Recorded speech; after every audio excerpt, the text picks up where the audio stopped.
What's going on, everybody, and welcome to episode 8 of Rival Banter. I'm your host, Luke, or Hoagie. Joining me, as always, the esteemed Seth, or Bookish Pappy. Seth, how you doing, my friend? Oh, I'm so well. How you doing, buddy?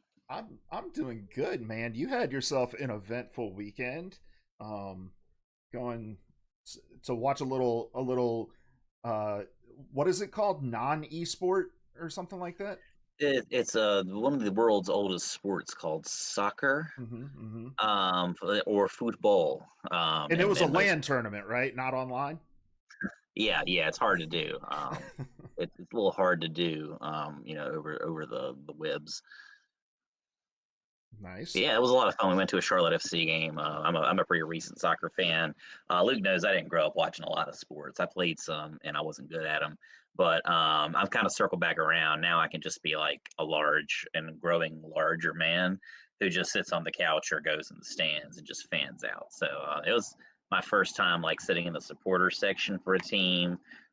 Just kind of getting nuts, getting beer thrown on me and stuff like that. It was a lot of fun. Wait, so when you say That sounds bad, but it couldn't recommend it enough. It was a lot of fun. when you say supporter section, was it like a specific like super fan section or? Yeah, so like behind, it's I don't know if it's like that every time, but it's pretty much like you start off behind the goal, and this time at least it was the like the home side goal during the first half. Mm-hmm. No, was it other way around? I think.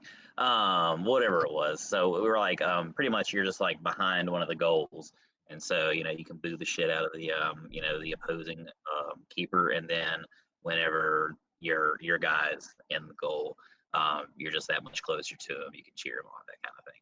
Did you break out two nips during any free kicks? Some guys did. I saw that. And whatever. It was cool. Um, they made the mistake, I feel like, of giving out foam goalie hands before the match. Like that was like the entry gift or whatever, with Mm-hmm. like Charlotte FC, sponsored by Bojangles goalie hands. And it had Of like the course. backside was a brick wall. It's like no goal. And the front side was like the go hand. And a lot of people, after like some like fouls weren't being called and stuff Oh, like that I on thought you were gonna say after our some beverages.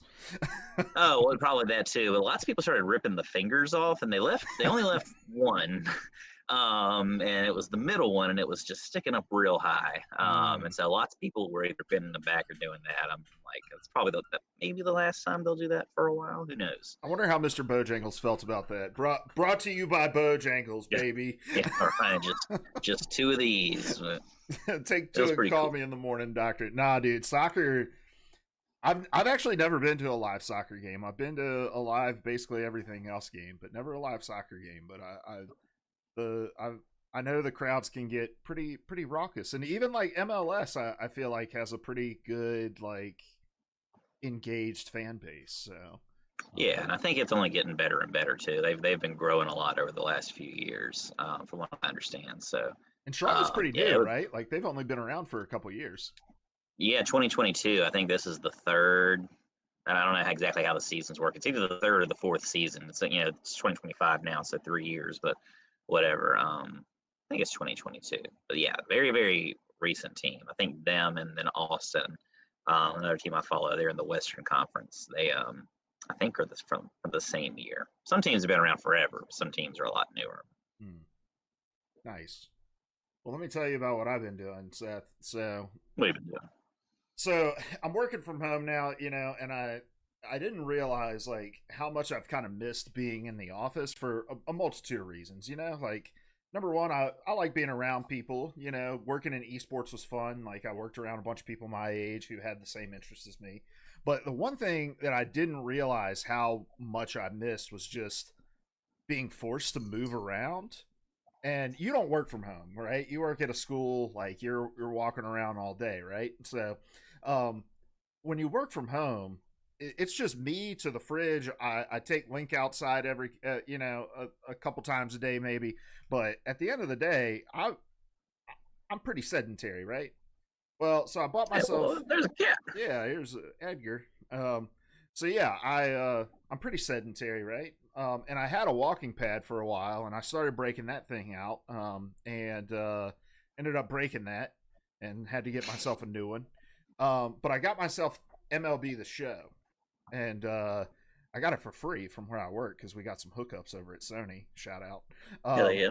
So, because I wasn't about to pay $70 for it, but I've been playing like the career mode, right? And I've been walking on my walking pad while I play the career mode, and I'm like, when I'm on base, I'm jogging on the walking pad. I like crank up the speed. Oh, see, it's like a little AR that you got going on. I'm running the bases while I'm running the bases. Just getting that blood run. And dude, it's crazy. I'm knocking out like 45 minutes an hour on the treadmill, like walking and jogging, while I'm playing a 5-game series on the show. Like, so just that's really not a bad idea. I tried playing Rivals on it. Did not work, dude. Too much going on. Entirely too much going on. I could see that being a little intense, yeah. But no, that sounds pretty cool. I've thought about doing that. I just I don't know. I definitely don't have the space upstairs. And plus the children, you got to think about the children. Mm-hmm. But I don't know. I mean, as long as I can stash it somewhere. I know they make them super tiny now. Yeah, I can like slide mine under the couch and stuff, so it's like real thin. I get nervous though too, man, because like there's no guard or anything. So like when the cat or the dog's like running around behind it, I'm like, dude, they're gonna get sucked up in it. And just my dog's gonna get launched in the air.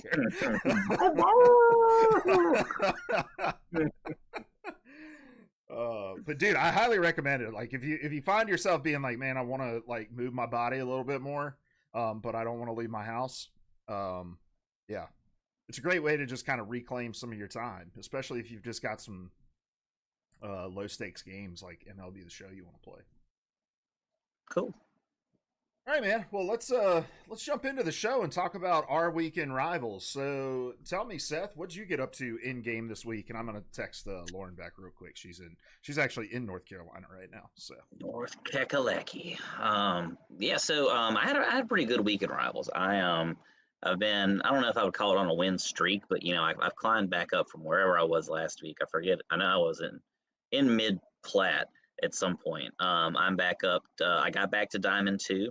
I'm now Diamond 1 with a little bit of change to spare. So I know I've got 2 whole days to try to make my way into GM3, just to say that I got there just in time to get knocked back down, not to bronze or whatever, it's going to be, or silver. But if you're in GM though, that's going to be gold for you. So I guess so. Yeah, I haven't done the math. You know me. I teach English, but I'm excited. I've of course been playing other stuff too, so I'm only really playing a few matches a day, which again I feel like pretty kind of helps. Like I'm not grinding, just sitting there miserable in losing streaks or whatever. If I lose 1 or 2, I'm just getting off. And I'll just kind of call it quits. Or if I feel the energy running low, the vibe's not there, just jump off. Playing a lot of mag more. I just made I always forget, like between Knight and Centurion, just made Captain on Mag.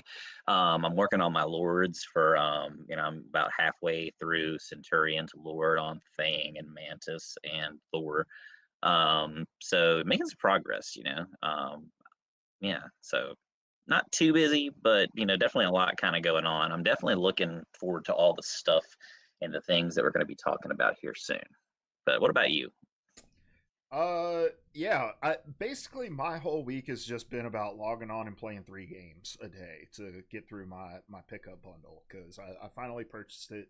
Got my costume token today, bought my Guardians of the Galaxy skin for Mantis. I was trying to decide between that and my Luna Snow skin, but I've been playing a lot more Mantis than I have been Luna Snow. So, and plus there's a sick Luna Snow skin in the Battle Pass for next season, so I'm gonna go after that skin, and there's nothing really cool for Mantis in the next season pass. So yeah, almost to the Lord on Mantis.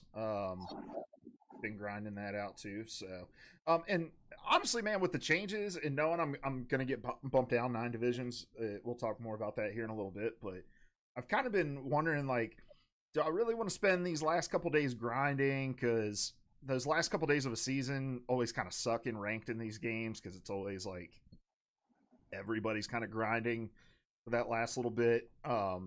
So I'm like, do I really want to get on? I have my Diamond 2 peak, and I feel like I'm okay with that. I'm going to get knocked back down to bronze anyway, so I'll just start over in season 2. Probably going to switch to being a tank main anyway, go back to my old roots like I was in Overwatch. So yeah, baby. So I think I'm just going to settle out, just play quick play the rest of the way through, and pick it back up in season 2 for ranked. But yeah, mostly just quick playing my way through my pickup bundle. Really, I mean, honestly, great job by NetEase just to figure out a way to get us power users to continue to be engaged with this game while we're just in the season 2 waiting room. Oh, for sure. Yeah, I had a kid. It was kind of funny to watch. So we play at school, and like so our seasons are done pretty much. We're on our last week of practice, and one of our rivals guys is sitting there, and I mean he's on this PC like yelling at this computer at Steam for like an hour, and I'm like I'm over there playing Rivals myself, coaching. And I'm, for the listeners out there, I'm doing air quotes right now when I say coaching. So I'm there, I'm just kind of playing Rivals while the kids are playing their video games. And I'm assuming that he's having trouble getting into the game or like getting the game to work. But some kids are kind of helping him out between their matches. They're playing like Smash and stuff like that. And I kind of figure out, I'm like, so what is the problem? And he's like, it won't let me buy the pickup bundle. And I'm like, you've been trying to you've been spending an hour of your time trying to purchase this pickup bundle for $2.99 on the school PC. Yeah. And I was like, yeah. And nothing's working, nothing. And everybody's like, he's getting so frustrated. And other kids are like, well, we tried to help, but we don't know, man. They don't give a shit. Cause it's like, it's a $2.99 pickup bundle. Like, I was like, dude, why don't you just play the game? And you buy the pickup bundle another time. And he's like, well, I want to buy it now. And I'm like, well, all right. And so eventually I'm like, there may be like restrictions on the PC. I have no idea. Because that's not my business. But like, there might be restrictions on the PC to keep you from like using online marketplaces or something like that. So let's just go with that. And you buy the pickup bundle. I was like, you're getting a Steam Deck within days, right? Why don't you just buy it on your personal Steam Deck when the time comes? You got the currency in there, just go. And eventually, all right. And I think he got 30 minutes worth of game time in. But like, I can't imagine, man. Like, just buy the pickup bundle some other time, some way. You can probably log into Steam on your phone and buy the fucking pickup bundle. You know what I mean? But it was kind of funny to watch and kind of listen to the situation play out. We'll go with that. Yeah, I thought he was going to be like raging at like a teammate or something, but yeah. No, not at all. It was just raging at Steam, and then I was like, well, I don't honestly know if that's a Steam issue. I think that's just a we don't need to do it right now issue. That's what a lot of teaching is, to be honest. Whatever. Well, for the uninitiated guys, this is Rival Banter. This is a weekly podcast where we talk about all things Marvel Rivals over here on twitch.tv/itishoagie. Then we post it up on podcast services everywhere, over on YouTube as well. You can watch the video of this. And let me just say this. I was looking online last week, saw that there were some comments on some of our Spotify episodes and stuff like that. Started looking at the stats, saw that each of our episodes has more plays than the previous week's episode, so the podcast is growing. We've been posting shorts up on TikTok and Instagram and stuff like that. And so let me just say personally, thank you for listening wherever you're listening to us, and make sure you hit that follow button and leave us a comment. Let us know who you main, what rank you're in, leave us a comment about what you're thinking about what we're talking about. If you can hear noises in the background, that's my dog playing with a toy that we just bought him. He's having a hell of a time. What's up, pup? So, but yeah, we appreciate everybody for listening in. This is really just a time for Seth and I to hang out and talk about a game that we both love. But we appreciate everybody coming along for the ride. And this is going to be a hell of a ride of an episode today because, Seth, we got a lot of shit to talk about because we finally can stop speculating about season 2 and just start talking about season 2. Speaking of speculation, we didn't do a lot of speculating. We did a lot of getting right. But we'll talk about that momentarily, that is actually absolutely right. Because we'll get into it. We'll just kind of highlight when we were right with some of our guesses. If you didn't get a chance to go check out last week's episode of the show, go check it out and see how prophetic Seth and I actually are. So pretty happy. I'll be honest with you guys. I saw the big pieces of news for this. Krakoa, Emma Frost. I watched the Dev Vision video, but when we get into some of the nitty gritty stuff, I'm going to kind of be reacting in real time to some of the balance changes and stuff like that. So yeah, just kind of gonna be going through this in real time with you. But why the hell? Oh. I clicked over into the Rivals website. I'm like, why is this zoomed in so far? It's still zoomed in from the when we saw the cheeked up picture on the Galacta. Oh yeah. All right, that'll do it. Where do you want to start here, Seth? Do we want to start with the Dev Vision video, since that's kind of the first bit, like, domino that fell last week? Yeah, let's go with that. I like the order you've got them in the show notes, so let's just kind of work our way down. All right, cool. So yeah, the dev team from NetEase put out a video last week, and I'm gonna press play.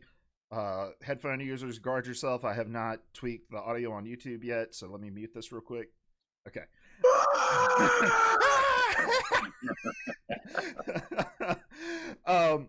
I'm just going to let this play in the background. We're not going to listen to the audio or anything like that. We can kind of just talk through what they are talking about here. So the first thing that they talk about in the video is that starting in Season 3, we got Season 3 news before we got any Season 2 news in this, really.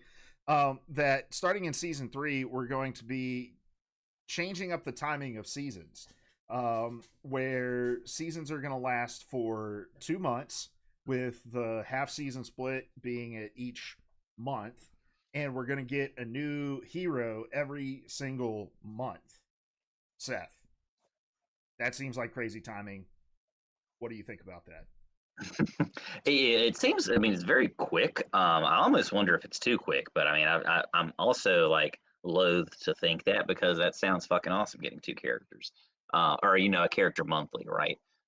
2 months seems like a short season, but that could be cool. Like that, it could intensify the grind. I think it could also kind of take some pressure off a little bit, though, because like if it's just a 2-month season, and that's split, if they're doing, did they say in the video anything about splits actually? They didn't, but I'm just assuming the splits, because they did say that we're going to have a new character each month, and that's the way they've been doing their splits. So. True.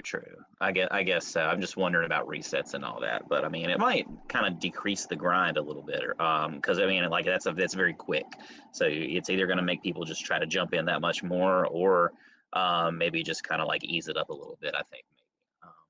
But that's awesome. I almost wonder, like there are of course hundreds, if not thousands, of characters in the Marvel universe, right? I just kind of makes me wonder, but a lot of them are the same, kind of like we talked about before. Like you've got Red Hulk, you've got Compound Hulk, you've got Green Hulk, and ad infinitum with a lot of different stuff. So I don't know. Could be awesome, but I'm almost like, oh, when are we gonna start running into well, they're only launching characters that nobody knows about, like fucking, I don't know. People know Baron Zemo now. What about Ursa Major, or I don't know, Dark Star? I don't know. I guess people know a lot of people, a lot of characters now they didn't used to. I don't know, but I get that point, but who knew Jeff the Land Shark? Who knew Luna Snow? that's true. Yeah. I think if one thing Marvel Rivals has done a really great job of is introducing people to Marvel characters beyond just MCU characters, beyond just the popular X-Men, but I do, I say that both to point out that I think Marvel's doing a great job, but I also agree with you, right? 12 characters a year is a lot. And with the meta constantly changing as a result too, right? That's almost like Whiplash speed. So I don't know. Again, it could be awesome, but who knows? There might be a dark side of that. And knowing that, like, and I don't know when they said this. This may have been sometime in season 0. They talked about how they really want to try to, at least in kind of these early years, avoid kind of introducing characters that have the same silhouettes as other characters. So, like, you're talking about, like, Red Hulk and like uh the Immortal Hulk.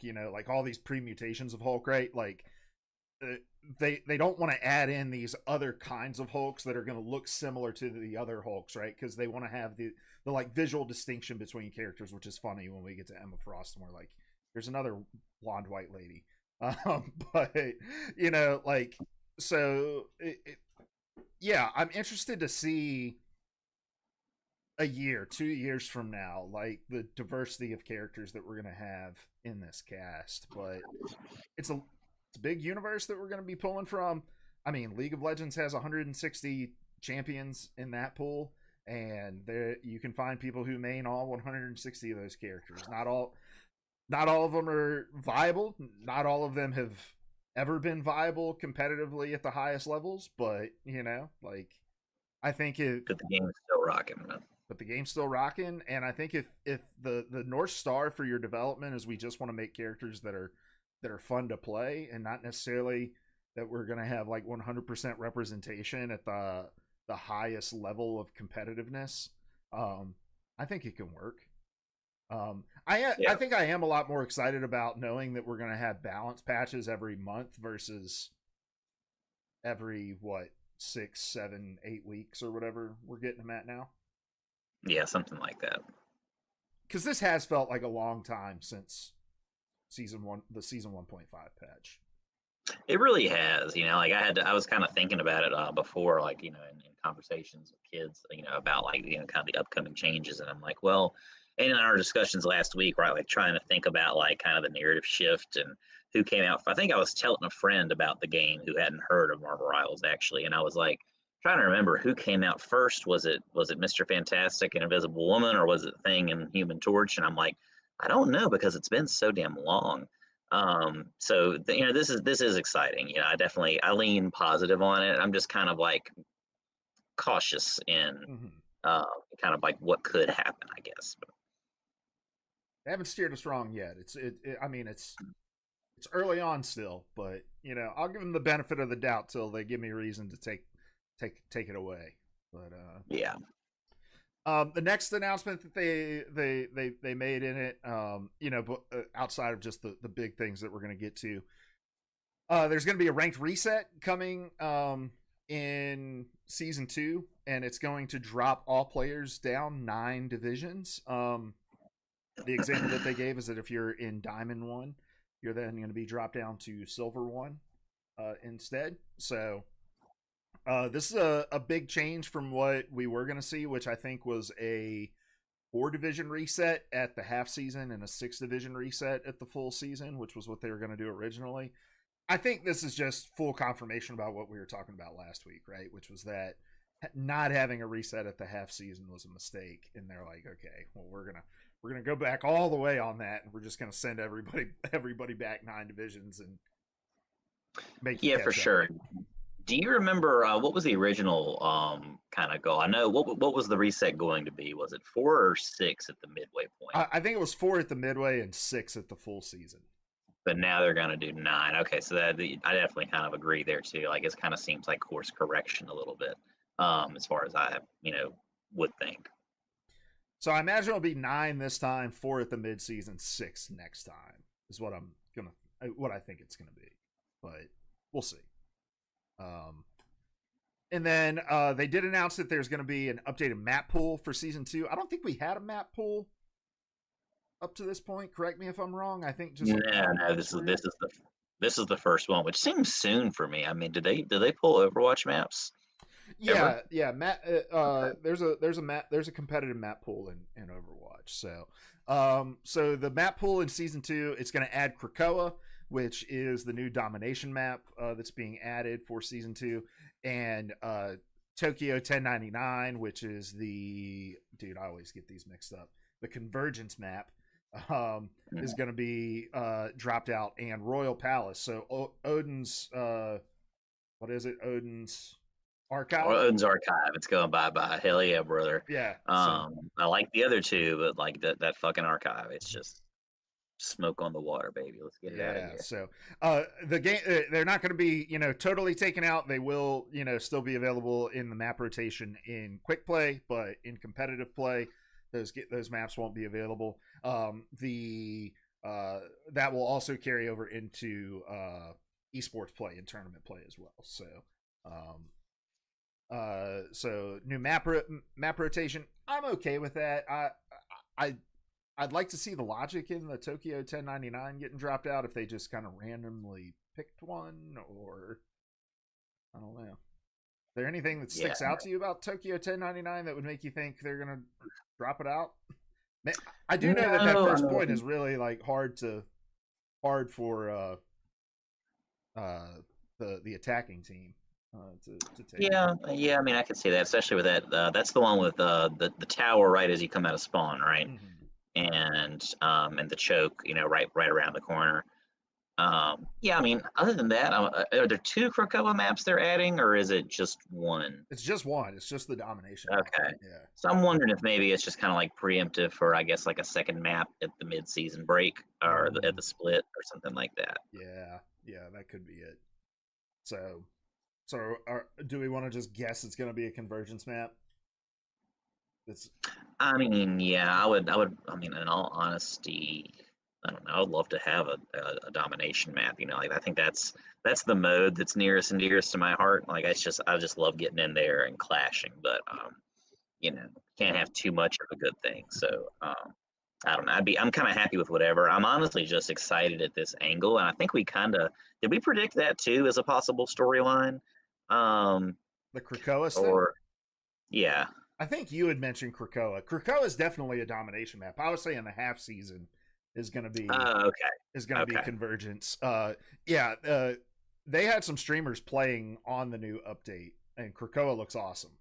Gotcha. So Yeah, I'm just excited. That's one of my favorite comic arcs too. I'm not all the way through it. I finished like the House of X, Powers of X, where they first launched that story. But I'm kind of excited that this is their X-Men universe, and that it's pulling from Krakoa. And I think there's a lot of potential for that.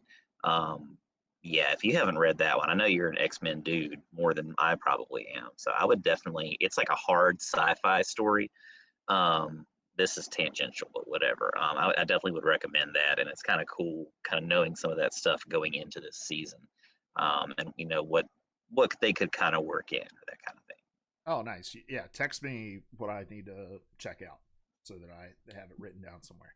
Well, you've got the Marvel Unlimited app, and you're going to get that Thing skin here in a couple weeks. But I think they've got reading lists and stuff like that for you. Okay. It's pretty Cool. All right, and then the final thing outside of the major stuff that we're going to get to here in just a second is hero bands are coming to lower ranks. So rather than starting in Diamond 3, they are now going to start in Gold 3.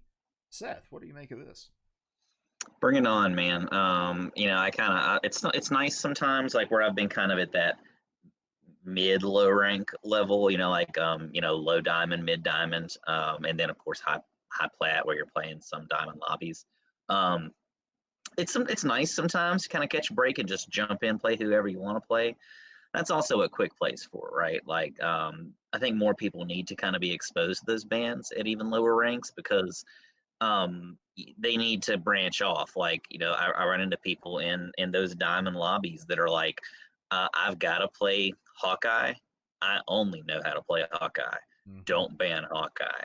And first, number one, I'm like, get fucked, buddy. It's not your game. Number two, like, play somebody else. There are 30-something champion or characters that you can play here. 30-something heroes and villains. Figure it out. Play somebody new. At least have 2 or 3 in your pocket. For at least one role, maybe 2, 3 could be cool. Yeah. That's exactly the point I was going to make. Just that if you get to Diamond one tricking, you're going to be fucked if your one trick gets banned out. And so, almost every other game I've ever played that has a ban system, the ban system exists kind of in all ranks. And so bringing it down to gold, I think makes a whole lot of sense. And yeah, if you're good with Spider-Man and you make it to gold 3 on Spider-Man, that's cool. You can be good at Spider-Man, but you should probably pick up Star-Lord or some other shit too, because you're gonna get target banned from time to time. So Well, most of the time if you're playing Spider-Man, but that's true. A lot of Spider-Man bans. So, all right, man. Well, let's get into the nitty gritty of some of this stuff. Let's talk first about Krakoa here, because we already touched a little bit on that. Krakoa is coming to Marvel Rivals on April 11th. Oh yeah, we didn't say the date. April 11th, Friday. So I was a little upset at how early season 2 stuff started coming out. I thought we were going to start seeing it rolling out this week.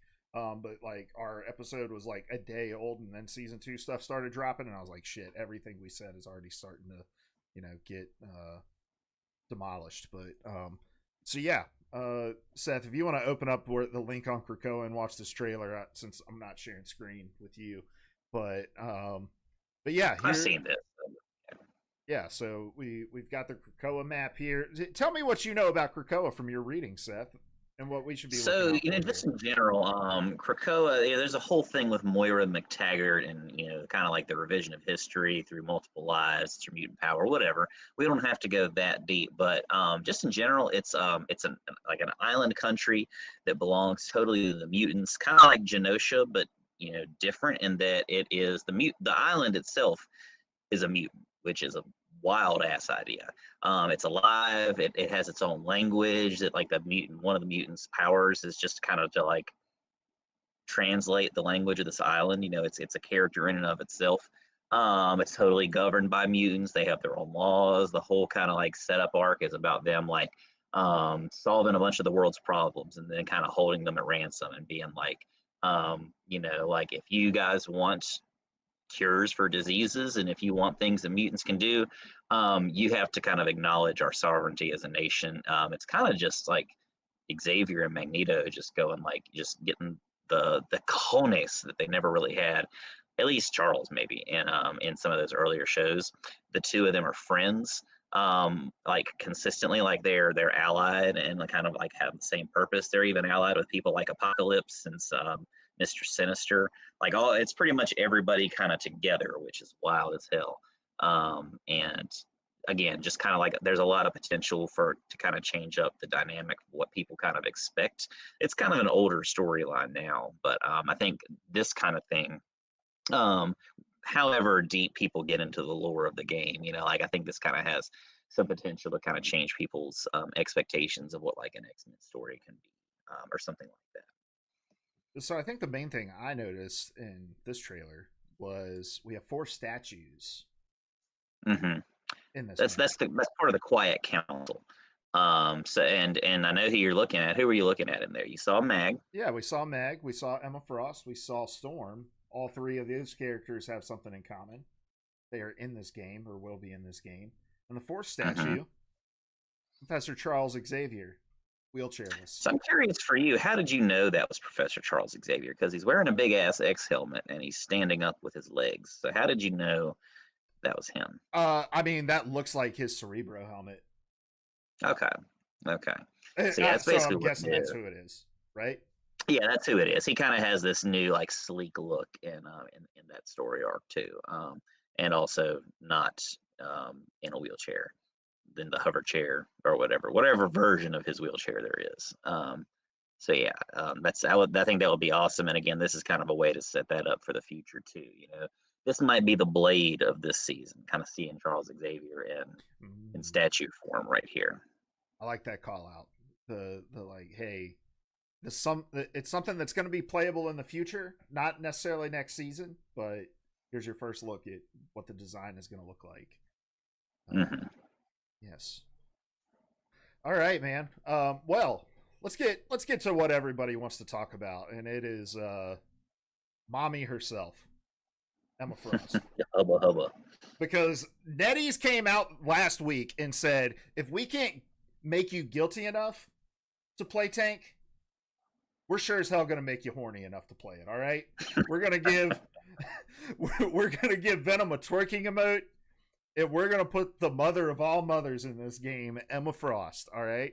And Emma Frost is coming to the game as a Vanguard. Let me pull up her trailer, actually. Let me go back to this view so that we can pull her trailer up. Because we were doing some speculating about her. And Seth, I know that when we were talking about her coming to the game, you were mentioning her, as a healer, as a DPS, and when I mentioned her as a tank, you were like, a tank, really? So, what was your kind of initial reaction seeing the trailer as I get it pulled up? So when I kind of remembered, because where I've most recently read the Krakoa arc, she's more of like a politician in that than like like an active mutant. So I'd kind of forgotten she's actually a telepath, and I had forgotten that she's not like an ice lady. She's like her powers, like she turns into like diamond or crystal or whatever, right? Is it crystal? Oh, sorry. What's her secondary mode called? It's diamond. Okay.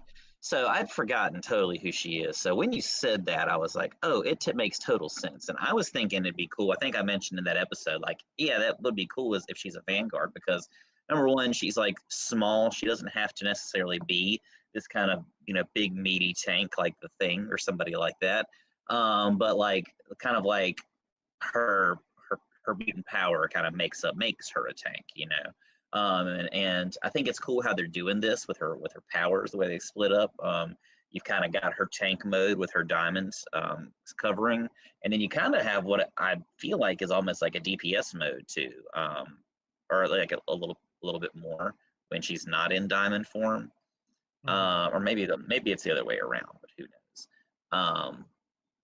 I mean, I think it's really cool. We could talk some more about her form and how they made her a tank if we need to get into that. I kind of appreciate, not saying I'm all boned up about Emma Frost over here, but I appreciate the creative choices they made to kind of like she doesn't look the way she looks in any other X-Men media in this game, but they kind of like they made her a tank, at least in her bottom half, part of her top half. Yeah, I don't know anything about Emma Frost outside of what I've seen, in the last week from, because she's a pretty like deep cut character. She's not like, at least in my opinion, like she's not in the animated series or anything, which is my exposure to most of X-Men. She's not in like the X-Men movies or anything like that, right? So yeah, I had never really heard of Emma Frost, so I wasn't really sure what to expect. But the design of the character is really cool. I do love it. She's kind of got that like Ramatra feel almost. I don't know. You weren't playing Overwatch by the time Ramatra came around, right? That's that other Omnic, right? I think I might have played like a game or two as him, but I think I was pretty out of the game. Yeah, pretty checked out by him. Yeah, so he's got these two forms, right, where he's got like his ranged abilities, where he can kind of deal damage from a distance, but then when he can get up close and personal with his opponents, he has this other form where he becomes more of a melee character. When I first saw Emma Frost kit, I thought that was going to be more of her kind of design, where you kind of flex between these two modes. When I started reading the breakdown of her kit, it's a little less like that. Her diamond form is more of its own kind of separate cooldown, and let's get into this breakdown here. I've got this linked in the Cloak and Dagger thing, right? But no, it's not. So Cloak and Dagger is more of kind of what Ramatra is, where you can like switch freely between the two, right? Whereas with Emma Frost, the diamond form is like you switch, you get 5 seconds in diamond form, and then you go back. So yeah, if you click on that link that I have in there on Emma Frost for her abilities, there's a breakdown here. So her primary fire, she's got her telepathic pulse and her faceted fury. So her telepathic pulse, in the trailer you saw this was that psionic beam that shoots out, does damage from range, and the longer that the beam hits, the higher the damage. So sort of like Symmetra's beam in Overwatch. Which honestly, dude, I think if you're gonna have a beam character, I think this is what Scarlet Witch's primary fire should be like too. But that's just my opinion. I had a kid bring up that point too today. Like, why not just do that? And I'm like, well, they can't now because you can't have two doing the same thing. But yeah, it probably would have saved a lot of people a lot of complaints if they had done this with Scarlet Witch. Maybe this is kind of a course correct too. Just kind of adding a different little different flavor to that kind of ability. Maybe. Um, and then in diamond form, her primary fire is her Fasted Fury, which is just punching the shit out of people. So, Mm-hmm. we'll come back to her ultimate here in just a second. But her diamond form, so diamond form, when it's activated, transforms her attack style into the Fasted Fury. But she also gains damage reduction, and she becomes unstoppable. So she gets the same knockback immunity that the thing just has, as his like always passive. Her E ability is her Carbon Crush. So in diamond form, she lunges forward, she grabs enemies, and she fucking choke slams them. It's so cool. um, and then her E, when she is in just regular form, is her Psychic Spear. So in regular form, she seizes control of an enemy's sentience. Damage dealt to sentience cascades to the physical form and can be pierced by telepathic pulse. When the sentience shatters, it unleashes extra damage on its owner. So you can kind of stack the damage there, and then you get bonus damage if you deal enough damage. And then Mind Aegis, you create a levitating barrier at the designated location. So she has like this projected crystal barrier that she puts out that blocks incoming damage, and it can block like in the trailer. You see it blocks like an Iron Mantle. It's like so a lot of utility there. I would think I it may not be fair to always like kind of point this or compare it to an Overwatch ability. But like a Sigma Shield or something like that, where you kind of have control over the distance that you cast it out at, right, and can recall it. Mm-hmm. And then she has the Crystal Kick, so in her diamond form, she can unleash a flying kick forward and knock back enemies. So, and then Psionic Seduction. This is I love the like mind control aspects of her kit. So this is her ultimate. She projects a psychic assault that stuns foes and prevents them from unleashing their ultimate abilities. So, think of like a more limited kind of EMP. But if it lingers, so if you stand in this psionic seduction too long, it starts to commandeer the minds of the people standing in it, and they'll start to walk forward. So if we go back to the trailer when she cast the ult out, let's see if we can find the spot where she does it. So when she casts the ult out, and the people start walking off the ledge, that's because they stayed in the ultimate too long, and just started getting their mind taken over and start walking forward. And then she can probably crystal up and just knock the shit out of them, right? But... Yeah. So you can use this for like crowd control. You can use it to get people off the map. You can do it to bring them in range, and switch to diamond form and deal extra damage to them. So I don't know. What do you think of her kit after watching the trailer, kind of reading the stuff? I think there's a lot of possibility for her. I feel like she's going to be a lot of fun to play. I think we're going to see some of her for a while. I mean, it seems like fun. Like there's just kind of a little something for everybody. Like there's that kind of invisible woman, like zoning stuff with her ult, kind of like her psionic pull or whatever it's called, her orb she sends out. I mean, she's got damage. She's got that kind of tank power, and she's a little bit thing. She's a little bit invisible woman. She's kind of a little bit of like a few different characters, and I think that's a little badass. Yeah, I'm interested to see how she's going to play out in the meta. I don't think there really is a tank like her right now that she kind of like that you can kind of compare her to in the meta. That's, I mean, honestly, the thing is probably the closest you can maybe get, where she seems like she's going to be kind of brawly. She's going to want to be up in the middle of the fray and up close and personal. Yeah. Choke slam. Because even in her ranged form, right, it doesn't seem like she's got a whole lot of distance on that primary fire. I think her shield figuring out how to get the most value out of like a projectile shield like that is going to be key to getting value out of her. And I also think just figuring out like how to creatively use. I'm not sure how powerful that ultimate is going to be by itself, right? So I think you're going to have to coordinate with your teammates and really figure out how to get the most value out of an ultimate like that. I can see it pairing well with like a Bucky ultimate, uh,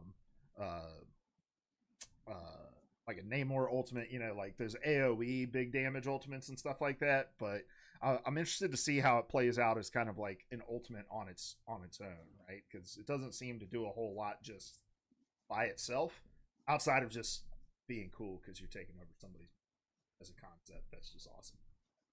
Yeah, for sure.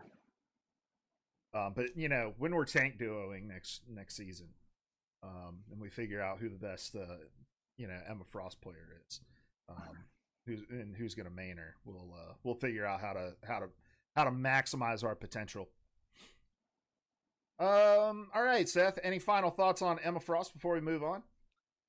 No, I think you mentioned just the last, like there are some aesthetic things that I'm sure are going to please some crowds. I think it's a very intentional choice of NetEase that they're immediately launching her with a scantily clad skin, and with animations that are very jiggly. So Mm-hmm.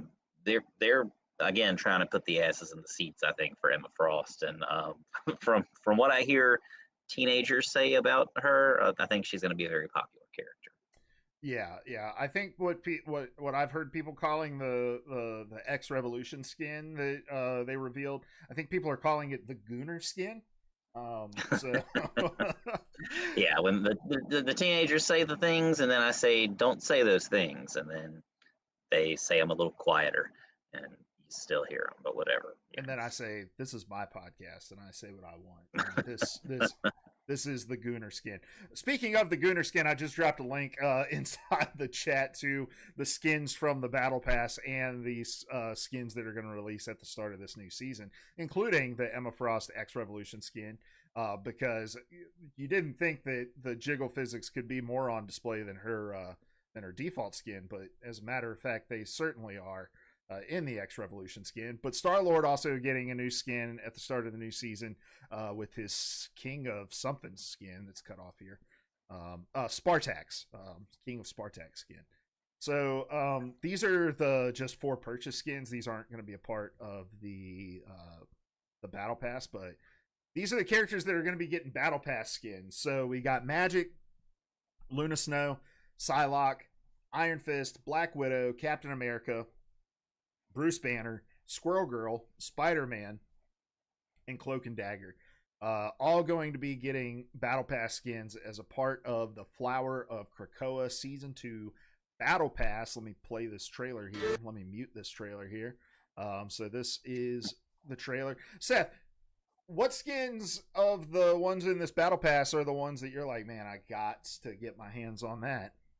I'm excited for a lot of these skins, actually. I'm really into this Hulk skin. It reminds me of one of the Hulk personas, Joe Fixit, kind of like the gangster style, like 20s gangster jazz era Hulk with the Tommy gun and stuff like that. He's kind of got that vibe, and I really like that. I love a good gray Hulk too. Your animals are fighting in the background, I think, too. What are they doing? They're just going to war. Whatever. So the Cloak and Dagger skin is a Cloak and Dagger player. That looks awesome too. Kind of like a different, that kind of dance. It's got the same vibe as their other skin. Their paid skin they came out with a little while ago. I forget what it's called, but kind of like that. Yeah, that Gangs 20s of New gangster York. dance club too. This is like a classier version of that. It's got the kind of dance, the gala dynamic. I really like the even though I don't really play either Magic or Psylocke, I love those kind of classic looking skins too. And then I like the whatever this seasonal event is that's coming out. The Mantis I think is awesome. Yeah, I actually had not seen this Mantis skin yet. This is my first time seeing this. This skin is awesome. Yeah, yeah. So for the Cerebro database event, um, Storm. Well, I guess that's just the skin that she's came the paid skin from this season.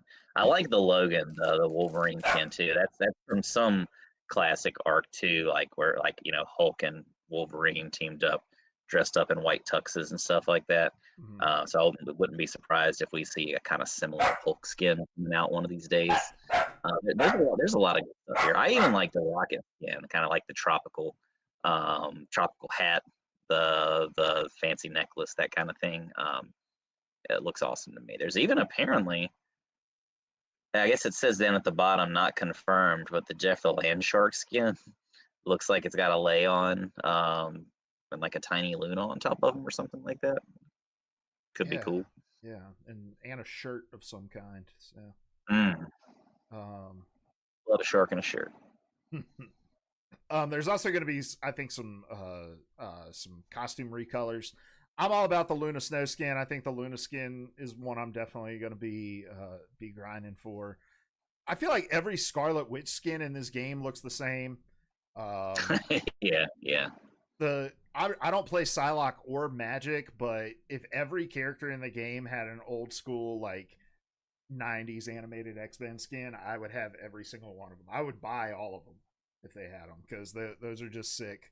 I will learn to play Psylocke and Magic just to have those. Um, yeah, you know me, dude. I've never been a guy who's like been really into the cosmetics or anything like that, but this game just, I don't know, it grips me with those things. And I mean, it's weird. I mean, Overwatch, it's first person, so you just kind of know that you have the skin, and it's just not nearly as satisfying as seeing it in that third person. I think that I honestly wouldn't be surprised if that's the whole reason this game is third person, to kind of make those skins more desirable. And again, like, make buku bucks for NetEase. yeah, that's a good point. That's a really good point, actually. I do kind of feel like aesthetically though that what you said about like Cloak and Daggers feeling a little close to like the or having the same kind of vibe as like the gangster skin that they had. I kind of feel that way about the whole of this kind of theme with the whole like gala. We're gonna all wear like dress up, wear suits. Like, um, I don't know. Like, I was hoping they would kind of go in. I don't know. Look, when does this season end? Probably midsummer. I don't know. Yeah, I think I was hoping for maybe kind of a more summery theme for this season that we were gonna go with. yeah. Because, but maybe we'll see that midsummer. This just kind of feels a little close to what we saw in the last season pass, aesthetically, to me. But there's some stuff in this pass I'm excited about, especially the Luna Snow skin, since I still play on the default skin despite having Lord with her. All right, let's get into the balance changes. This is where we're going to talk about the rank changes and things like that as well. Actually, there were two balance updates. So if you click on news, Seth, in Marvel, the first one on their news page is where we're going to start. So, let's see. So we already talked about maps and modes. We talked about the map rotation and things like that. Um, and then so battle pass and season events. So the battle pass is coming. The new season event, the Cerebro database, is going to launch. Have they talked any details about that, or just the name and the Mantis skin? I haven't seen anything I else. think just the name of the skin is all that I've heard of. Okay. And then there's a complete 9 matches to receive a free Scarlet Witch costume, the Chaos Gown. And then new Twitch drops are coming with a Namor Will of Galacta costume, nameplate, spray, and emote. And then a mission system revamp. So this was something that I saw a lot of excitement about actually on the Reddit. It says new weekly missions and rewards have been added, and the balance of daily and challenge missions has been adjusted while maintaining the overall chrono token distribution. The proportion of hero specific missions has also been reduced. I really like this one, dude, because the number of times that it's like take 40,000 damage as Captain America, Hawkeye, like 4 characters I've never touched before, is just astronomically high on those kinds of challenges. So I like that change. Yeah. All right, here's the ranked ones. Let me read these out, and then we can react to them kind of all at once. So, ranked reset, we already talked about that. Everyone's going down 9 divisions. There's going to be new ranked rewards. So, if you reach gold, you're going to get an Emma Frost Golden Diamond, along with the new crests of honor for Grandmaster, Celestial, Eternity, and Top 500. We don't have to worry about those. Well, maybe the Grandmaster one, maybe the Celestial one. Who knows? The minimum level required for new players to participate in competitive has been adjusted to 15. It was previously 10. If you've previously completed at least one valid competitive match, you can still join competitive in 2.0 if you're below 15. Pick bands coming to Gold 3 rather than Diamond. When a team includes players from Eternity or One Above All, only solo and duo queuing will be allowed. And then currently, the score you earn per competitive match is determined by both the outcome and your individual performance. After Season 2 launches, it'll increase the weight of individual performances. The better you perform, the more points you will earn in victory, and the fewer points you will lose in defeat. Seth, a lot to unpack there. What jumps out to you? I kind of like all of that. I think I don't know how I feel about increasing the amount of levels that you need to be able to play competitive. I feel like 10 is a solid number. But isn't it? What was it in Overwatch? Was it like 25 or something like that, or am I making that up? Yeah, it was pretty high. It was like 20, 25. In Fragpunk, it's 30. Oh, so maybe it's not that wild. I don't know. I mean, I feel like 10 is just a solid number. Like, you probably played enough matches to get it, but maybe that'll help kind of like put a little barrier to entry and, kind of like change some of the issues that we have with people. Maybe it'll trickle up to Diamond, where people are one-trick ponies just doing their thing. I don't know. But that's the biggest thing that sticks out to me. Yeah, I think it also helps kind of slow down. I mean, nothing's ever gonna like completely eliminate this, but I think it helps slow down secondary and Smurf accounts too, right? Sure. So the more we can do that, I think the better. I also like the idea that it's more weight put on individual performances in the kind of adjustments, or how we're distributing rank points at the end of losses. If I pop off and do a ton of healing, get a bunch of assists, but my team still loses, I'm going to lose less rank points than I would if I sucked ass throughout the loss. Mm-hmm. And hopefully that incentivizes people to kind of stay engaged throughout the entirety of a match rather than just checking out if it's going to be a loss. It's really going to depend on how well you can kind of quantify how your performance is impacting that. So, but overall, I like those adjustments. We'll have to kind of, I think, react to those in real time as we see them playing out. So, sure. So yeah. Let's see. We won't really get into the tournament updates because we don't really talk a whole lot about the like in-game tournament stuff here. So, faction updates, we'll skip that too. Let's talk about these general updates real quick. So, there is a new gift feature for friends, so you can now gift cosmetics to your friends. So, Seth, if you ever wanted to buy me a skin, you're able to do that now, which I think is a cool feature, right? So, if you want to gift somebody something, you can do that. The career overview page now supports the selection of specific hero forms. I don't think I know what that means. Do you? I think it's if I read it right earlier, it's something to do with like maybe like small cosmetic adjustments to skins. So like maybe changing like slightly altering the color of an article of clothing or like an accessory or something like that. That's kind of what I got from it. I could be off. What are you looking at, dog? He's not liking that the cat is on the back of this couch. So terrible of that cat to be on a couch. I love cats. Let's see. Rank leaderboard display has been added to career. Real-time voice chat has been optimized. An interface prompt now appears when you activate voice chat using push to talk. In custom games, spectators can now temporarily exit during matches, enabling them to rejoin the action anytime. And a new room host transfer function has been introduced. The current host can right-click on other players to transfer host privileges. Let's see. Some PC adjustments here. We've introduced an experimental feature, Switch Shader Compilation Mode. When activated, shaders will only compile the first time you launch the game after a new version or graphics driver updates. I play on PC some.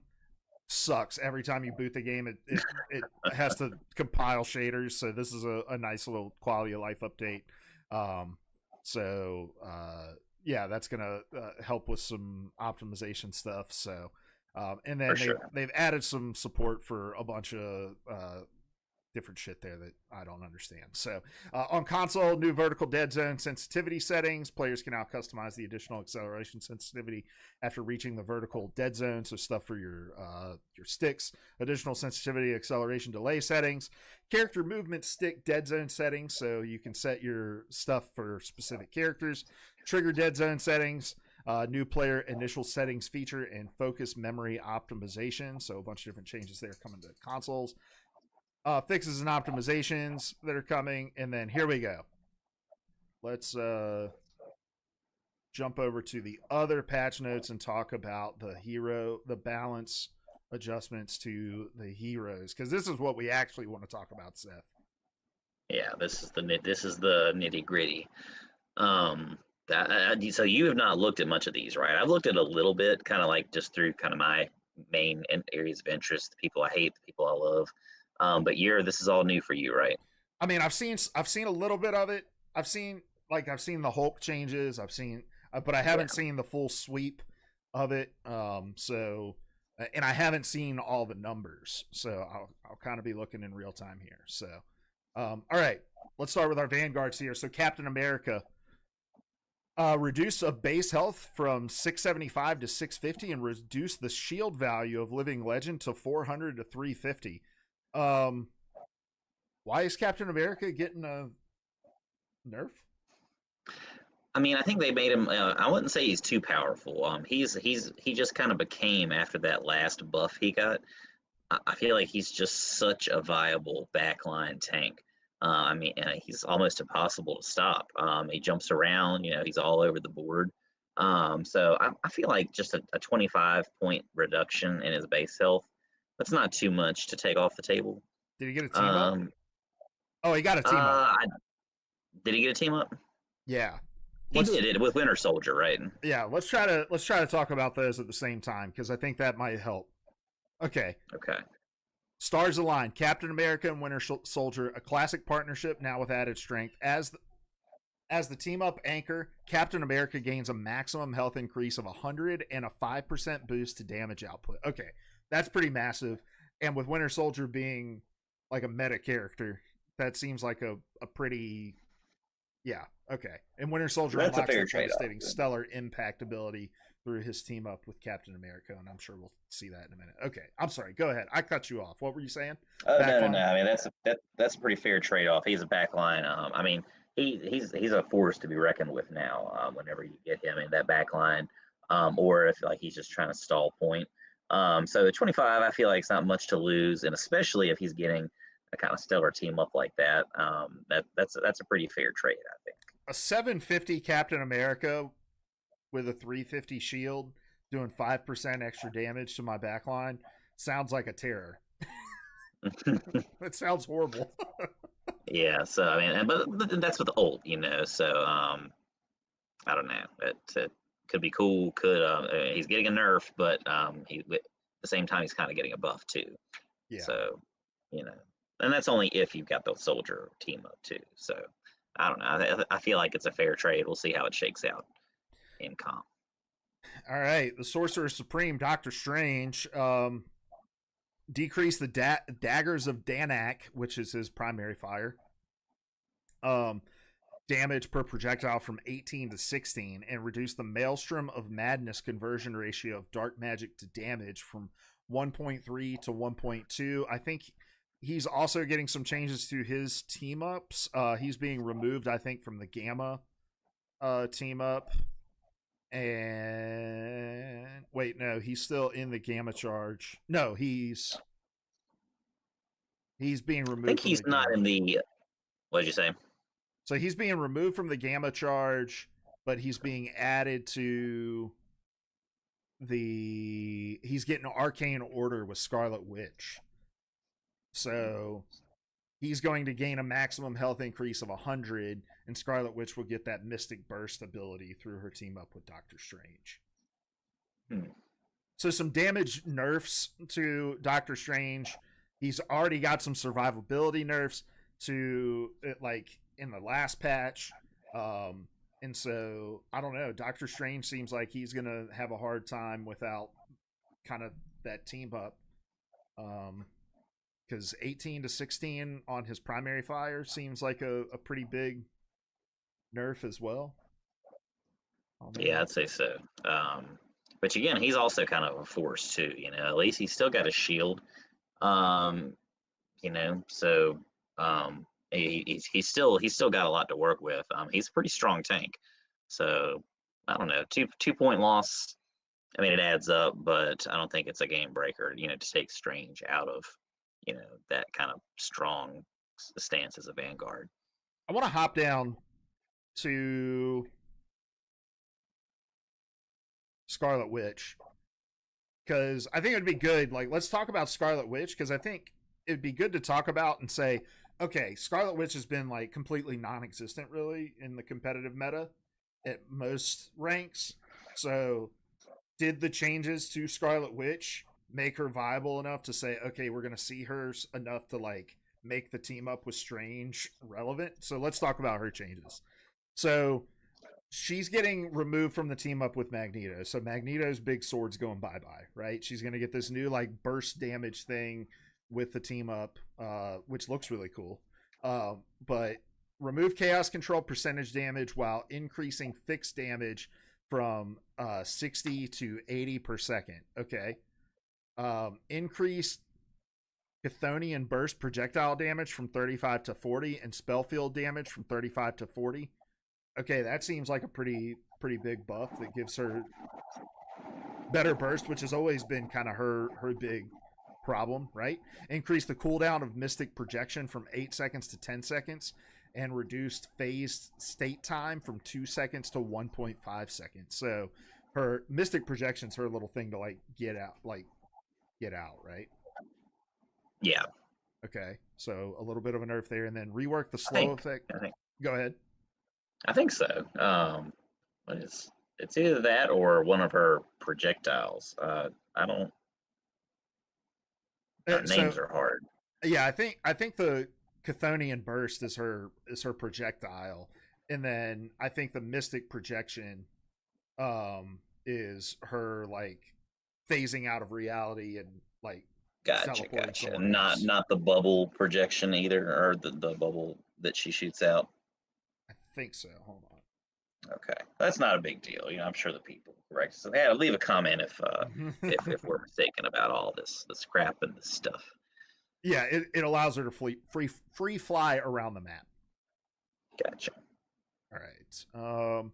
And then the last thing, it reworks the slow effect of reality erasure to start at 1.5 seconds instead of starting immediately with a linear increase to a 35% slow over 3.5 seconds. So if I'm reading that right, that just makes her less of an easy to shoot target during her ultimate ability, right? So a little buff to her ult, which is welcome because she's just really fucking easy to shoot. Yeah, you pretty much have to have a mag or somebody to shield, like to kind of guarantee you can pop that off. Yeah, or like either that or a nice timed corner, or I didn't realize until today. A kid informed me, in a match he was playing that. Did you know that you can like stealth launch her Witch's ult if you launch it on the other side of a portal, like a strange portal, and then she flies into the map to release the ult. Oh, I did not. The audio doesn't come through the portal. Oh, I did know that there's another way you can audio cancel or ult too, that I heard about, where you can like animation cancel it somehow. But yeah, either that or like an invisible woman. Yeah, you have to invest a lot to like get one off. So Mhm. I don't know. Maybe this helps. I mean, the 60 damage per second to 80 damage per second is a really big change to an already kind of annoying auto lock ability. Um, so yeah, maybe Scarlet Witch with the team up to Strange does become viable in this new season 2 meta. So we'll see. Um, all right, let's talk about Hulk. So he gets an increased base movement speed from 600 to 650, reduced cooldown time for indestructible guard from 12 seconds to 10 seconds, and decreased minimum charge time for incredible leap from zero point 0.7 seconds to 0.5 seconds. And Seth, if we had an editor, this is where I would say, editor, please put in where Seth and I were talking about this last week, because these were the exact changes that we said he needed. We said he needs to move faster, he needs to have his shield off cooldown faster, and he needs to be able to get his jump back quicker. And what did they do? All three of those things. Look at us. Look at us. Look at us. Look at us. We bad. Hire us, NetEase. we We'll move to China. we see what the people need. Yeah, I think I had maybe mentioned adding some extra damage, but that was kind of a long shot stretch too. I mean, damage he's pretty solid on. It's just kind of like just making him a little bit more mobile, a little bit more viable, a little bit tougher or meatier. And yeah, this seems like it's going to do it. So I'm all for it. I might start playing a little bit more Hulk just to get back in the swing of things, especially with that skin coming out for the Battle Pass. Yes. Magneto getting a little bit of a nerf. The increased cost of Meteor M going from 3,100 to 3,400. I think this is really just in response to how people use the ult. That the ult is becoming kind of more of like a defensive ult, being used to counter things like Star-Lord and some of those other like Punisher ult, like to absorb DPS rather than to deal damage. So this that makes sense. They're trying to minimize a lot of the stuff that negates the DPS ults because it just feels bad. So I'm honestly surprised that that's all they did to Magneto, given how prevalent he is. Yeah, I mean, which I'll take it as a newfound Magneto main. So he's definitely like stepped up in my pocket a lot. So I'll take it. That's not really anything to cry about. So let's do it. Mm-hmm. We probably don't have time enough to go through all of these. You want to just kind of hit some of like the heavy hitters, like Yeah. Well, let's talk about this next one because I do think this is a heavy hitter. Penny Parker's Cyber Web Cluster now has a chance to crit. That's crazy. That's crazy. That is crazy. That's buck wild. I hope it's a low chance. I mean, it's pretty low anyway, I guess. But I mean, that's wow. Those mines are a force to be reckoned with, right? So we're gonna see a lot more Penny. I feel like I see enough Penny right now as it is, and I don't know. I mean, that's tough, and I feel like that it's cool on like Dom or something else. I feel like we're gonna see a lot more attack pennies though coming out with this, for better or for worse.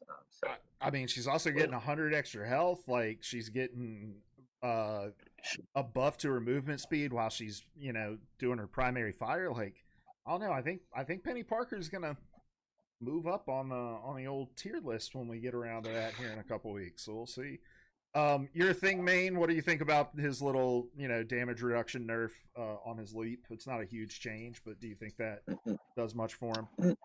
No, I mean it's something I barely notice as it is. I'm just glad that it's not like a reduction to the length of the leap, because that leap kind of like saves the thing. I think that makes him not just a damage sponge. So yeah, the damage reduction, I barely notice it for the most part. You've got to be very specific with the timing. 5%, I don't think that's that much. That's that much either. It's not a game breaker. I don't think it's going to take thing necessarily out of meta. Mm-hmm. They made some more meaningless changes to Black Widow that aren't going to change her position at all in the meta. Um, Hawkeye reduced the slow effect while charging the bow from 30 to 20. I think that's pretty significant. Increased both instances of damage for hypersonic arrow from 50 to 55, and a really big buff to his Hunter's Sight, where he gets it reducing the charge from 3,700 to 3,100. I already started to think we were starting to see more Hawkeyes. I think we're going to start to see even more Hawkeyes now. Yeah, yeah. Um, This definitely makes him a little bit more of a force, I think, to be reckoned with. Because again, like he's got the power already. Um, and if I mean, as long as he's got the aim, he's got the power. And now that he's got a little more mobility, that's that's tempting. I'm not gonna play him because I can't aim for shit. That's why I play supports and tanks with burst damage. You know what I mean? But and close range melee brawlers. But um, yeah, good luck to the people who do. um, Trying to make Hella more of a little bit of a glass cannon here by taking away a little bit more of her mobility. Astral Flock getting a bit of a nerf, but she's getting some more damage to her piercing knight, and also to a decreased cooldown on Soul Drainer. Human Torch. These were ones we were interested in. Reduced attack interval for Fire Cluster by 1/10 of a second. The launching time of the primary attack projectile has been advanced.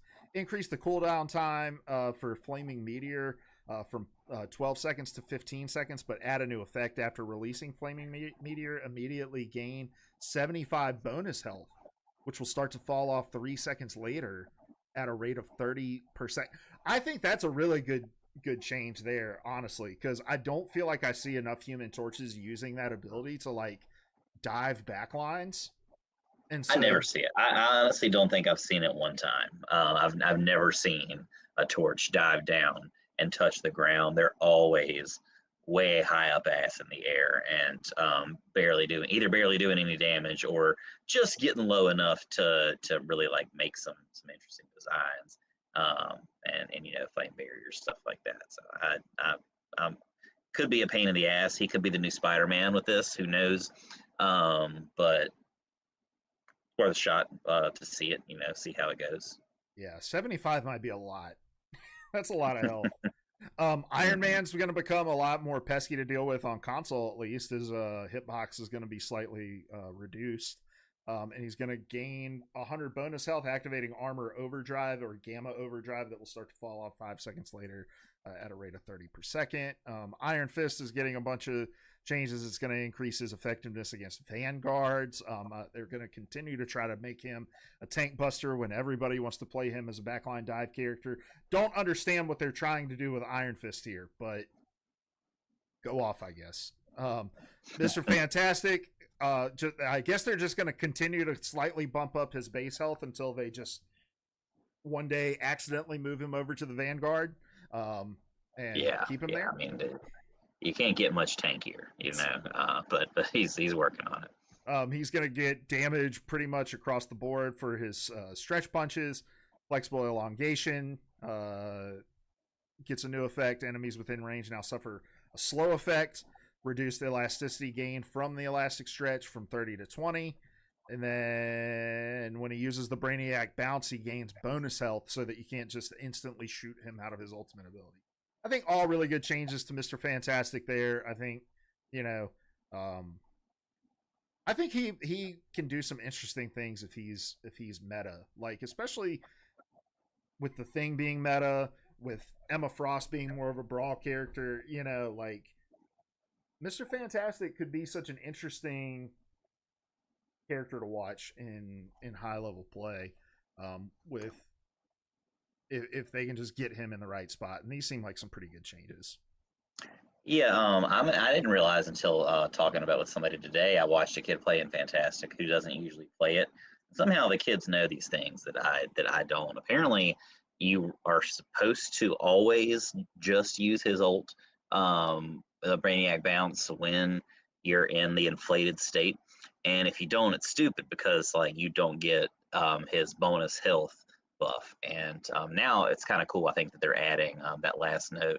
They're going to do that just from the get go when you ult. So it kind of kind of takes a step out. You can use the ult whenever you want to instead of having to get that in play state first. So I think that's going to make him a lot more viable too, and just kind of make him last a little bit longer in that ult. Yeah. All right, I do want to talk about these Moon Knight, and then we can go down and just get to the strategist here, because I think Moon Knight gets some interesting things. Increase the projectile speed of his primary fire from 120 meters per second to 150 meters per second. I think that's really big. His Moonblade, now he gets 25 bonus health for each enemy hit, up to a max of 100. And then that falls off after 3 seconds after the bonus health stops increasing. It starts to fall off at a rate of 20 per second. So giving him a lot more survivability there. He gets more speed to his Moonlight Hook, more than doubling the speed of that. So that's pretty crazy. And then an increase to the duration of Hand of Khonshu from 3.5 seconds to 4.5 seconds. And an increase to the number of talons generated during the period from 14 to 18. Additionally, the fall speed of the talons has been slightly enhanced. A new damage fall off mechanic from the spell field has been added, beginning at 1.5 meters from the center and reaching a maximum reduction of 70% at 5 meters. So big. That's going to be a tough ult. Yeah. That's going to make him a force. You know, he was a force. They kind of nerfed him a little bit at one point, right? Or you know, maybe bug fixed him a little bit. Did they ever fix that bug? Yeah. The bug fix was the season 1.5 change. Yeah, that's what I was thinking. So I feel like they just really want him to be a go-to character. Like it's got to be, because I mean they're doing everything that they could possibly do, I feel like, here to make him stronger and more viable in every way, when he's already pretty prevalent in most of the matches that I see, at least, like kind of like mid to low ELOs. Yeah, I think we're going to see a lot of Moon Knight. I think just the primary fire speed increase is a huge change for him to be able to deal with some of the flyers, especially. So, all right, let's talk about some of these strategists, and then we'll get out of here. So Adam Warlock is getting a really unexplainable change to me. Increase the cooldown of Soul Bond from 30 seconds to 40 seconds. That's astonishing, dude. To have just a regular cooldown ability on a 40-second timer is nuts. Yeah. I mean, most people must be making a lot of moves with it. I don't ever feel like I really see it, but maybe that's just me. Yeah, that's a long ass time to not have an ability. Yeah, and then Karmic Revival is now going to restore 30% of a fallen ally's maximum health instead of a fixed 100 health. So that's an adjustment that's going to help tanks and hurt some DPS. Yeah, I feel like that's got to hurt like all DPS, honestly, because I mean that's gonna, instead of 100, that's gonna be what, like 80, 70 for something like that. I'm not a mathematician, but yeah, 90 for 300 characters. So yeah, it'll be for most DPS it'll be lower, but yeah, I mean, yeah, those are weird adjustments to Adam Warlock. I don't know what. I think Adam Warlock's design is so cool, but I just think like they're gonna have to do something with his kit in the long run. If Soul Bond has to be on a 40-second cooldown for it to be balanced, then Soul Bond just shouldn't be a thing, in my opinion. Yeah. Cloak and Dagger. After activating Eternal Bond, the duration of the first 3 healing zones will no longer be calculated separately. Instead, they will remain active until the duration of the final healing zone ends, at which point all will be removed together. Love this change. It's, you know, a small buff to Cloak and Dagger, but basically the first proc of her ult will now last until the end of the last proc of her ult. So no more of the like, which one of these did you throw down first? I ulted the left side of the cart first, so stick to the right side. You know, honestly, I didn't even realize that was a thing. as a long time cloak, as a Lord Cloak and Dagger, I did not really realize, because of course, like, you drop the ult and then you're just trying to stay in it, and usually you're staying in it close to where you left off. So I don't feel like I ever run into that problem, but this is definitely a welcome change that I didn't know I needed, because it just makes sense. I like that they phrased it, we're improving the logic of the ability, because yeah, it just makes sense to like just let the ult last until it's over, right? I don't know. Yeah. Loki getting another ridiculous cooldown for a regular ability. His regeneration domain is going from 25 to 30 seconds. Again, why do we have characters in this game with 30-second cooldowns? Change the ability, right? Like, all right, let's talk about Rocket Raccoon, because he's getting some major changes. Decreasing the healing area of repair mode spheres from 70 to 50 health, but adds a new effect of one-time healing of 55 health to allies hit. Projectile speed reduction increased from 4.5 meters per second to 7 meters per second. So, Rocket Raccoon is going to be getting some burst heals. I got to see this in play a little bit, Seth. It looks pretty good. Rocket Raccoon is going to be a force in this next patch. He's going to be a meta healer. All right, and then extend the cooldown of for Jetpack Dash from 6 seconds to 10 seconds. Reduce the dash distance from 10 meters to 8 meters. So some nerfs to his mobility, and then reduce his ultimate ability damage boost from 40 to 25%. But he finally gets a fucking support ult, all right? Because during the ability's duration, the linked allies will receive an additional 100 bonus health points per second, capping at 150. And after breaking the link, the bonus starts to fall off after 1 second at a rate of 75 per second. So, I love this. I mean, that's all good. I like that a lot, and I think it's very well balanced. You know, you see most rockets; they're either all DPS or they're all heals, no in between. You see them; they just shoot a bunch of healing bubbles. They jet away so they can't die. You see them; they'll be like 2-0, and have done 20 damage and 80,000 healing. I feel like this will kind of, they're improving his healing.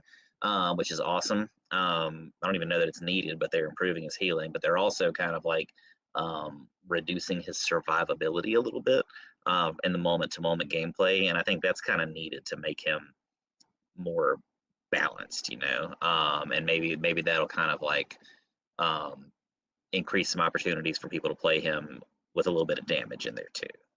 Well, and I think they're increasing the quality of his healing, right? Because so much of Rocket's healing is like, I'm healing the slow. It's like tennis in slow motion. They're bouncing around. So maybe since those balls are going to speed up and really get the balls flowing, maybe you can spend a little bit more time shooting the bullets out of your gun instead of just the slow tennis balls. Is that what you're going for? Well, that, and just the fact that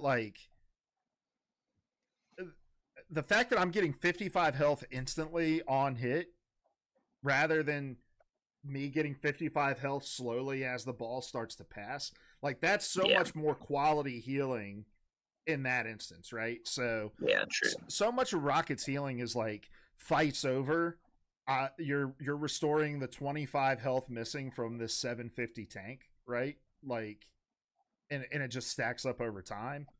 But yeah, now I can stop feeling like my team is missing an impactful ult because of the changes to this ult.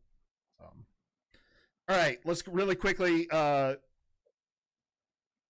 these new team ups. So the Arcane Order we already talked about. Doctor Strange, Scarlet Witch. Strange gets more health. Scarlet Witch gets burst damage. The Stars Align, that's Captain America and Winter Soldier. And then the Emma Frost team up we didn't talk about. So her team up is with Psylocke and Magneto. So Magneto gets taken out of the Scarlet Witch, and Psylocke gets taken out of the Black Panther Magic team up. And so Emma Frost will get a maximum health increase to 100. Magneto receives the magnetic resonance ability through his team up with Emma Frost, so he gets like a second projection of himself that mirrors everything that he does other than his ultimate. And then Psylocke receives the soul resurgence ability through her team up with Emma Frost, which I think does the same thing. I think she gets a second projection of herself. So Yeah, I mean, that seems pretty. I'm gonna miss that sword. I like that sword. It Yeah, just feels good. But this could be cool too. It's just gonna take some getting used to. yeah. Namor's getting taken out of Chilling Charisma, and Winter Soldier's getting taken out of Ammo Overlord with Rocket Raccoon. Like I said, Psylocke's getting taken out of Dimensional Shortcut. And then Gamma Charge, Namor is getting added to this, and so he won't have the buffed Monstro with Luna Snow anymore. Instead, if he's paired up with Hulk, he is going to get the Gamma Monstro, so he will get a buffed Monstro from that. And then the Voltaic Union with Thor, Captain America, and Storm. The team up anchor effect for Thor has been removed, along with the Voltaic Union team up. Captain America loses the charged Aegis ability from his team up with Thor, and Storm loses the charged Gale ability gained from her team up with Thor. So those are all the changes that are coming in season 2. Seth, lots of changes. How are you feeling going into season 2? If you had to pick one thing you were most excited about with season 2 to wrap up this jam-packed episode, what would you say you're most excited about? I'm honest. I'm excited just for the new season. I'm excited. And me personally, I like the chase of the new stuff and the new things, kind of getting rewards for your minute-to-minute gameplay. I love the battle pass chase, especially when it's not just not just sprays and stuff like that. That's a big part of it, but I like the kind of balance of skins, and I like it all. I'm excited about that, and kind of just like the freshness added to the game as far as the map and the new story content, the new gameplay. I'm just kind of excited at the idea of newness. I think I'm most hesitant about losing these team ups. I feel like I'm gonna kind of like 1.5 need a little break from comp, just to kind of get used to the game again and see how everything changes. Maybe take a week or two off before getting back in, but who knows? I said that last time, and I think I lasted 2 days before I was jumping in comp with the thing and just wrecking heads. I think I'm most excited to install a mod where all of the enemy characters are just 3D models of me as I run around as Emma Frost choke slamming myself all around the map. So I think that's what I'm most excited for. So no, I think I'm most excited for like, stop. Dude. I don't know what I'm most excited. Dude.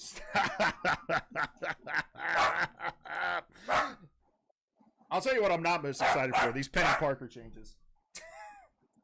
Oh yeah. That's something to dread. I'm not excited about getting a headshot by a fucking cluster mine. But no, I think I'm most excited about Emma Frost. I think her design's really cool. Yeah, I'm excited about going back to tank and getting good with my tanks again, like I used to be in Overwatch. So, all right, man. Well, let's get out of here. What are your goals in Rivals this week as we head into season 2? So I'm just going to set the one goal. I'm going to try in these 2 days very hard to get, well, not very hard. I'm going to try a little to get that GM to just get that one level higher from Diamond 1 up to GM. And if not, I'm not going to be heartbroken about it. It is what it is, Yeah, I think I'm just going to, try to finish my my bundle, whatever it's called. Sorry, my dog's barking and biting my hand while I'm trying to keep him quiet. But yeah, yeah, my bundle, and maybe get my Mantis Lord.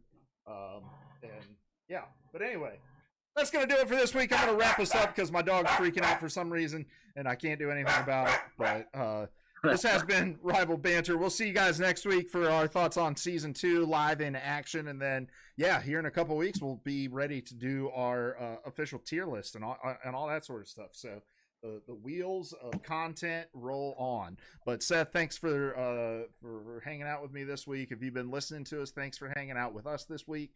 And we'll see you next week. Goodbye. Hell yeah, baby. Goodbye.